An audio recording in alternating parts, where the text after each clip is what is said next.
Hoy vamos a adentrarnos en uno de esos casos que de verdad desafían todo lo que creemos saber sobre la vida y la muerte.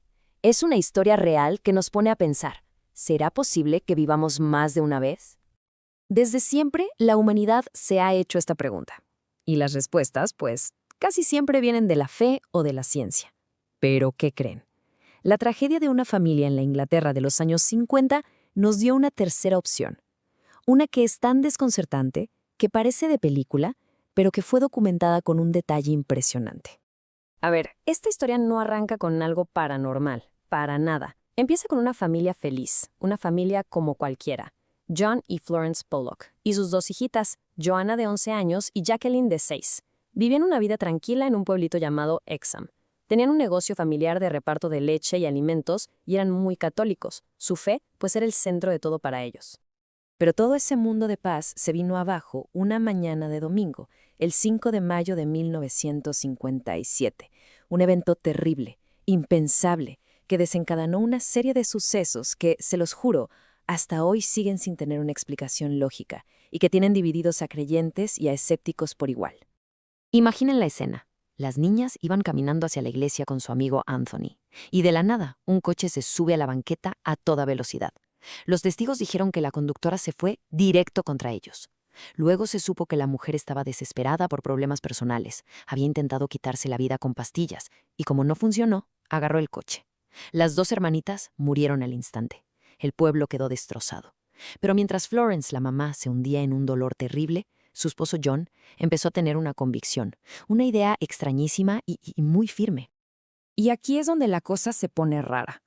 John, a pesar de ser supercatólico, una religión que pues no cree en la reencarnación, empezó a insistir en que sus hijas iban a volver. Esta idea chocaba de frente con la fe de Florence y, de hecho, casi les cuesta el matrimonio. Él decía que sentía la presencia de sus hijas en la casa, rezaba pidiendo una señal, mientras que ella solo quería tratar de olvidar un poco tanto dolor. Bueno, pues pasa un año de la tragedia y Florence queda embarazada otra vez. Su médico, después de revisarla, le aseguró que esperaba un solo bebé. Pero John, terco, se mantuvo firme en su predicción. Le decía a todo el mundo que quisiera oírlo que Joanna y Jacqueline estaban en camino, que regresarían como gemelas.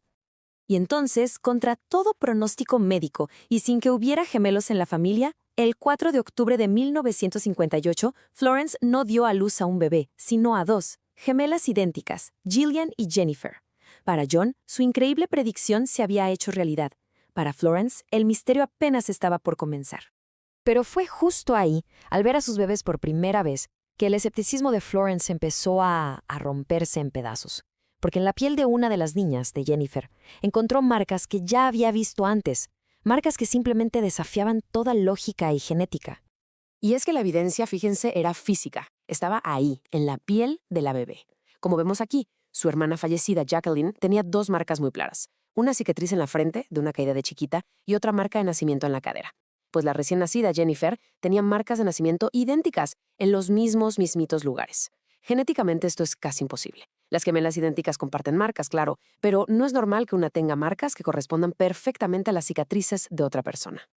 Y por si fuera poco, como para que no quedara duda de que esto era algo fuera de lo normal, la otra gemela, Gillian, no tenía ni una sola marca, exactamente igual que su hermana mayor fallecida, Joanna. El patrón era perfecto. Esta evidencia física tan extraña fue lo que de verdad dio inicio a todo el misterio. Ok, entonces, para tratar de dejar todo ese dolor atrás y empezar de nuevo, la familia se mudó a un pueblo en la costa cuando las gemelas apenas tenían unos meses. Las criaron sin que vieran fotos, sin que escucharan historias de Joanna y Jacqueline.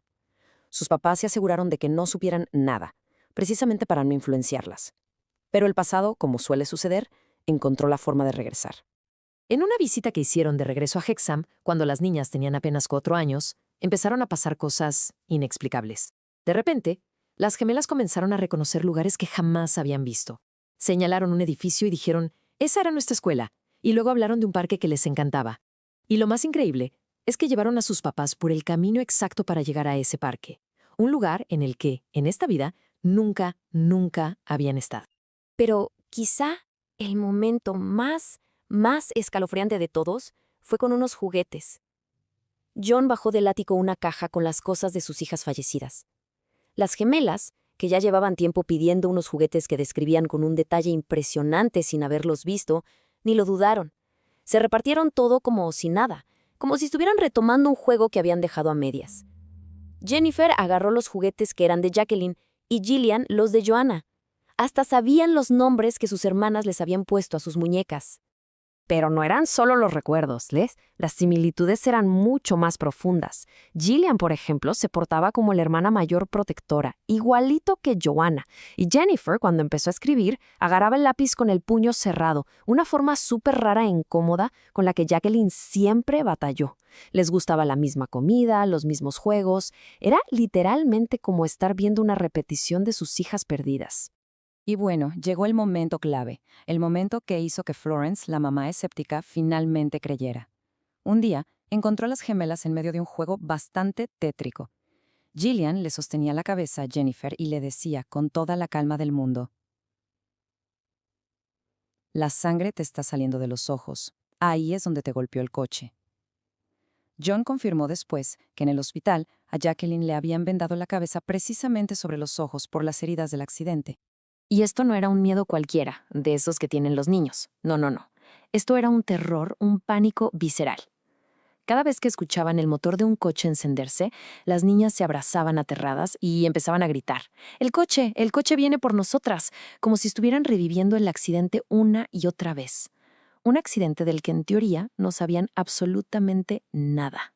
Claro, con todo esto pasando, el caso se hizo tan conocido que llamó la atención de un investigador muy, pero muy serio, el doctor Ian Stevenson. Y ojo, aquí es importante aclarar que Stevenson no era ningún improvisado. Era el jefe del Departamento de Psiquiatría de la Universidad de Virginia y su método era 100% científico. Stevenson estudió el caso a fondo, entrevistó a toda la familia, examinó a las niñas, y su conclusión fue contundente. No encontró ni la más mínima prueba de que fuera un fraude. La familia era muy religiosa, no buscaba ni fama ni dinero. De hecho, le huían a la publicidad. Él documentó todo y notó algo muy común en estos casos. Justo cuando las niñas cumplieron 5 años, los recuerdos empezaron a desaparecer de golpe, como si una cortina se estuviera cerrando. Entonces, ¿qué hacemos con todo esto? A ver, el caso se resume básicamente en dos bandos, ¿no? Por un lado está toda la evidencia que sugiere algo más.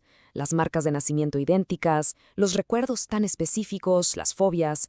Y por el otro lado están las explicaciones lógicas, las de los escépticos. ¿Fue solo una coincidencia increíble? ¿Será que los papás, sin querer, les pasaron la información? ¿O tal vez fue criptomnesia, o sea, que las niñas escucharon conversaciones y su cerebro creó falsos recuerdos? El problema es que cada explicación racional se topa con detalles que simplemente parecen imposibles de explicar. Al final, el caso de las gemelas Pollock no nos da respuestas fáciles, para nada. Nos deja con esta pregunta enorme, persistente, sobre qué es realmente la conciencia humana. Nos obliga a considerar posibilidades que van más allá de lo que la ciencia puede explicar hoy en día y nos deja con esa duda, esa pregunta flotando en el aire. Cuando vemos a un niño, ¿estamos seguros de que es su primera vez en este mundo?